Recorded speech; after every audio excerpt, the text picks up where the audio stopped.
ఓం పరబ్రహ్మ పరమాత్మ నమః జగత్తుత్తే స్థితే పరయా బ్రహ్మ హరిహరాయ శ్రీ గుణాత్మ్యో సర్వగౌతిగామి దర్శ దత్తాత్రేయ నమసంతిని సిద్ధి కురు కురు కురు కురు స్వహ. ప్రజలందరికీ నమస్కారం. ఈరోజు మనం తెలుసుకోవాల్సింది శ్రీ కోదినామ సంవత్సరం సెప్టెంబర్ నెల మీనరాశి ఫలితాలు. ఈ మీనరాశిలో ఉండాల్సిన నక్షత్రం, యోగం, స్థానం, ప్రభ, కుదురు అనగా వాళ్ళు చేయాల్సిన కొన్ని పనులు ప్రకారంగా చూసుకుంటే మనం ఇప్పుడు తెలుసుకోబోతున్నాము. పూర్వభద్ర నక్షత్రం 4 పాదములు, ఉత్తరాషాఢం 1, 2, 3, 4 పాదములు, రేవతి నక్షత్రం 1, 2, 3, 4 పాదములు అనగా మీనరాశి ఫలితాలు. ఈ మీనరాశిలో ఆదాయములో 11, ఖర్చులో 5%, రాజపూజితలో 2, అవమానంలో 4 కనబడుతున్నాయి. కాబట్టి ఈ రాశిలో ఉండవలసిన వాళ్ళకి ఎక్కువగా తెలివితేటలు, ఆలోచనలు ఎక్కువగా ఉంటాయి. వాళ్ళకి ఆటోమేటిక్గా వాళ్ళ మైండ్లోకి వచ్చేస్తుంటుంది. ఇది అంటే ఒక పని చేశారనుకోండి, ఈ పని చేసిన తర్వాత మళ్ళీ నెక్స్ట్ ఏ పని చేయాలి, మనం ఎక్కడ పోవాలి, ఎవరిని పట్టుకోవాలి. ఇప్పుడు ఒక మినిస్టర్ని కలవాలనుకుంటే ఆ మినిస్టర్ దగ్గర పిఓ ఉంటాడు. ఆ పిఓనుగా మనం కలవాల్సింది డైరెక్ట్ మినిస్టర్ని కలవలేం కదా. అందువల్ల ఆ పిఓని కలిసి ఆ పిఓతో మనం అపాయింట్మెంట్ తీసుకొని అక్కడి నుంచి మనం మినిస్టర్ని కలుస్తాం. అదేవిధంగా వీళ్ళకి ఎలా ఉంటుందంటే తెలివితేటలు, వీళ్ళకి చిన్నప్పటి నుంచి అతి తెలివితేటలు ఎక్కువగా ఉంటాయి, ఆలోచనలు ఎక్కువగా ఉంటాయి. కాబట్టి ఈ మీనరాశి వాళ్ళకి మెయిన్గా మనసులో ఒకటి, బయట ఒకటి నటించే విధానం వీళ్ళకి తెలవదు. నటించే ఆలోచనలు వీళ్ళకి రావు. ఏదైనా ఓపెన్గా ఉంటారు, అందరితో కలిసిమెలిసి ఉంటారు, కలిసిమెలిసి పనులు చేస్తుంటారు. అందరూ వచ్చిన తర్వాత తినే భోజనం నుంచి చేసే పని వరకు అన్నీ కలిసిమెలిసి చేయాలని ఇలా మనస్తత్వంలో ఉంటుంది. కాబట్టి దాంట్లో కొంతమందికి వాళ్ళ స్వార్థం ప్రకారంగా ఆలోచించి వాళ్ళు కొంచెం పక్కకు పోతుంటారు. ఆ పక్కకు పోయిన వాళ్ళ వల్ల వాళ్ళకి కొంత కార్యక్రమాలు కొన్ని ముందుకు రావు, కొన్ని పనులు, కొన్ని విధానాలు కొంత బ్రేక్ అయిపోతుంటుంది వాళ్ళకి. మెయిన్గా ఈ మీనరాశి వాళ్ళకి ఆలోచన, విధానము, స్థానము, యోగము అన్ని విధానాలుగా బాగుంది. కాబట్టి ఎక్కువగా ప్రజలల్లో వీళ్ళకి కొన్ని ఇబ్బందులు, కొన్ని ఎదురయ్యే మార్గాలు కొన్ని కనబడుతున్నాయి. ఈ నెలలో ముఖ్యంగా 16వ తారీఖు నుంచి కొన్ని కార్యక్రమాలు ఎదురవుతున్నాయి. కొన్ని పనులు మెయిన్గా ఈ తారీఖు నుంచి మీరు మనసులో అనుకున్న కొన్ని ఆలోచనలు, కొన్ని కోరికలు, కొన్ని పనులు, కొన్ని ఆ టయాలలో కొన్ని ఆటోమేటిక్గా ఎదురయ్యే మార్గాలు కొన్ని కనబడుతున్నాయి. కాబట్టి మీరు ఊహించని కొన్ని సంఘటనలు కొన్ని జరుగుతాయి. ఊహించని అదృష్టాలు, ఊహించని లక్కులు అలాంటివి మీకు ప్రాప్తి కలిగే యోగం కనబడుతుంది. కాబట్టి ఇలా జాతకంలో చూసుకుంటే మెయిన్గా కొంచెం కుటుంబంలో మానసికంగా కొంచెం ఇబ్బంది పడుతుంటారు. మానసికంగా డబ్బు పరంగా కానీ, తర్వాత ఆర్థిక బాధలు, కొన్ని సమస్యలతో చాలామంది సతమతం అయిపోతుంటారు. తర్వాత కొంత భార్య, పిల్లలు, కుటుంబంతో చాలా వరకు కొన్ని సమస్యలతో ఇరక్కబోయి అది వీళ్ళు చేయలేని పనులు కూడా వీళ్ళ మీద వేసి కొంత ఇబ్బంది పాలవుతుంటారు. ప్రజలలో కొంచెం పబ్లిక్ అయిపోయి వీళ్ళ గురించి అంత బ్యాడ్గా చెప్పి వీళ్ళ గురించి చెడుగా చెప్తుంటారు. కాబట్టి అప్పుడు ఏమవుతుందంటే వీళ్ళు చేసిన కొన్ని పనులు, కొన్ని కార్యక్రమాలు కొన్ని ముందుకు రావు, బ్రేక్ అయిపోతుంటాయి. అవి ఎందువల్ల అయిపోతుంటాయా అని చాలామందికి చాలా సందేహాలు కనబడుతున్నాయి.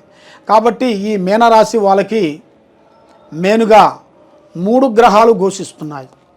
ఈ 3 గ్రహాలు ఘోషించిన దాని వలన అదృష్టం, లక్ష్మి, యోగం దగ్గరకు వచ్చినట్టుగా వస్తాయి, మళ్ళీ మటుమాయమైపోతుంటాయి. అయిపోయిందిలే మనం బాగుపడ్డామని అనుకుంటారు, మళ్ళీ వెనక తిరిగి చూసే లోపల అవి గోయిందా ఉండవు. అవి ఎందువల్ల స్వామి అవుతుంటాయని చాలామందికి చాలా సందేహాలతో సతమతం అయిపోతుంటారు. కాబట్టి మనం ఏ పని చేస్తున్నామో, ఏ కార్యక్రమం చేయబోతున్నామో ఆ కార్యక్రమం గురించే మనం ఆలోచన చేయాలి. కానీ మైండ్లో 10 కార్యక్రమాలు పెట్టుకొని మనం ఆ కార్యక్రమం గురించి పోతే పనులు జరగవు. మన మనసులో మనం అనుకున్నది, మనం చేసేది అది ఎవరికైనా సరే ముందే పబ్లిసిటీ చేయకూడదు. ఎక్కువగా స్నేహంలో ముగ్గురు ఉండకూడదు. ముగ్గురు అనగా 3, తర్వాత 5, తర్వాత 7, తర్వాత 9 ఈ జనాలతో బిజినెస్ పరంగా పొత్తు కలవకూడదు. పొత్తు కలిసిన దానివల్ల మీకు చాలా ప్రమాదాలు, చాలా సికాకులు, చాలా సిక్కులు, చాలా ఇబ్బందులు కొన్ని కనబడుతున్నాయి. మెయిన్గా ముఖ్యంగా మీకు ఉండాల్సిన సమస్య ఏమిటంటే, ఈ సమస్యలన్నిటికీ మీకు ఒక కారణం అనేది ఒకటి వస్తుంది. ఎందుకంటే మనం ఏది చేసినా కూడా ఒక కారణం లేని మనం చేయకూడదు. ఆ కారణాన్ని మనం గ్రహించుకోవాలి. ఆ కారణం అంటే ఇప్పుడు తల్లిదండ్రులు ఉన్నారు. ఆ తల్లిదండ్రులని మనం ఎంతవరకు ప్రేమించాలి, ఎంతవరకు వాళ్ళని ఆహార భోజనాలలో వాళ్ళని చూసుకోవాలి, వాళ్ళ కష్టాలని, వాళ్ళ బాధల్ని మనం తెలుసుకొని మనం ముందుకు కావాలి. కాబట్టి ఏం కాదులే, మనల్ని కన్నాళ్ళే వాళ్ళకి ఏం కాదులే, వాళ్ళకి భగవంతుడు ఇచ్చినట్టుగా ఉందిలే అనుకొని ఒక చెట్టు కింద కొన్ని పక్షులు ఉంటాయి. ఒక వృక్షం కింద చాలామంది పక్షులు ఉంటాయి. ఆ పక్షులు దేనివల్ల? ఒక వృక్షం నీడ వల్లే కదా ఉండేది. ఆ వృక్షమే లేకోకుండా ఉంటే ఈ పక్షులు ఉండవు కదా. అందువల్ల మనకి ఒక ఆధారం అనేది ఉండాలి. ఆధారం అనేది ఉంటేనే మనం ఏ పనికైనా ముందు పోగలుగుతాం. కనీసంగా ఒక పోలీస్ స్టేషన్ పోవాలంటే మనం డైరెక్ట్గా పోగలుగుతామా? పోలేం కదా. దానికి ఏదో ఒక సపోర్ట్ ఉండాలి కదా. రాజకీయ పరంగా కానీ, స్నేహంలో మనకి ఒక పెద్దవాడు కానీ, మనకంటూ మనల్ని కాపాడేవాడు కానీ, ఒక లాయర్ కానీ, మనకు ఏదో ఒకటి పట్టుకొని మనం వెళ్తాం కదా. మనం డైరెక్ట్గా వెళ్ళాం కదా. అదేవిధంగా కొన్ని సమస్యలను బట్టి కొన్ని ఉంటాయి. ఆ సమస్యలను బట్టి మనం జాగ్రత్తలు తీసుకుంటే మనకి మంచి అభివృద్ధి పొందుతాం. ఇక లేదు మనకి అన్నీ తెలుసులే, అన్నీ చదివేశాములే అనేట్టుగా ప్రపంచాన్ని అంతా చదివేశామని అనుకుంటే అది మూర్ఖత్వంలో పడిపోయినట్టుగా. కాబట్టి కొన్ని జాగ్రత్తలు మనం తీసుకుంటే దాంట్లో మంచి ఫలితాలు కొన్ని ఉన్నాయి. దాంట్లో కొన్ని జాగ్రత్తల వల్ల, కొన్ని నిదానం వల్ల మనకెంతో మంచి మేలు జరుగుతుంది. మెయిన్గా వీళ్ళు చేయాల్సిన భగవంతుడు పారార్థన మీరు చేయాల్సింది మెయిన్గా అమ్మవారు శ్రీ సమ్మక్క సారలమ్మ. అమ్మవారు చాలా గొప్ప దేవత. ఆ అమ్మవారిని మనసులో అనుకున్నా, తలించినా మీకు అన్ని శుభయాలు కలుగుతాయి, విజయాలు కలుగుతాయి. కాబట్టి ఆ అమ్మవారిని చాలామంది, కొంతమందికి తెలవదు. తెలియని వాళ్ళు ఈ సమ్మక్క సారలమ్మ అంటే ఏమిటో అనుకుంటారు. కాబట్టి ఆ అమ్మవారు చాలా గొప్ప దేవతలు. ఆ అమ్మవార్లు మన మనసులో అనుకొని, ఒక కోరిక అనుకొని ఆ అమ్మవారిని మనం ముడుపు కట్టాలి. ముడుపు అనగా ఒక తెల్లటి గుడ్డ కానీ, పసుపు గుడ్డ కానీ 2 గుడ్డలు తెచ్చి దాంట్లో 3 దోశళ్ళు బియ్యం దాంట్లో పోసి పసుపు వేసేసి దాంట్లో అక్షంతలు తయారు చేయాలి. అక్షంతలు తయారు చేసేసి ఆ అక్షంతల్లో మీ చేతుకుంట 3 దోశళ్ళు ఒక దాంట్లో, 3 దోశళ్ళు ఇంకొక దాంట్లో పెట్టి దాంట్లో తమలపాకు పెట్టేసి దాంట్లో ₹1 బిళ్ళ పెట్టేసి పసుపు కుంకుమ వేసేసి మూట కట్టాలి. అదే ముడుపు అంటారు. ఆ ముడుపు కట్టి ఆ 2 ముడుపుల్ని చేతిలో పట్టుకొని సమ్మక్క సారలమ్మ, ఆ అమ్మవారు మహాశక్తి, అమ్మవార్లు. ఆ అమ్మవారిని మీరు మనస్ఫూర్తిగా మీ మనసులో ఒకటే కోరిక అనుకోవాలి. మీ మనసులో ఒకటే కోరిక అనుకొని ఆ 2 మూటలు మీరు కట్టి మీ ఇంట్లో పూజా మందిరం ఉంటుంది కదా, అమ్మవారిది పూజా మందిరం ఉంటుంది కదా మీ ఇంట్లో, ఆ పూజా మందిరంలో మీరు పెట్టుకొని ఆ అమ్మవారిని మనస్ఫూర్తిగా దండం పెట్టుకొని బుధవారం రోజున 2 కొబ్బరికాయలు తెప్పించేసి 2 కొబ్బరికాయలు కొట్టి అమ్మవారికి బంగారం అనగా బెల్లం 2 బెల్లం గడ్డలు తెప్పించేసి అమ్మవారి దగ్గర పెట్టేసి 2 కొబ్బరికాయలు కొట్టి అమ్మవారిని పూజించిన వెడల మేనుగా ఆ సమ్మక్క సారలమ్మ తల్లి దయ వల్ల మీరు అనుకున్న ఒకటే కోరిక, ఆ కోరికని మీరు తప్పకుండా మీరు అనుకోని ముడుపుకి ఎప్పుడు కట్టి మీరు మీ ఇంట్లో ఎప్పుడు పెట్టుకుంటారో.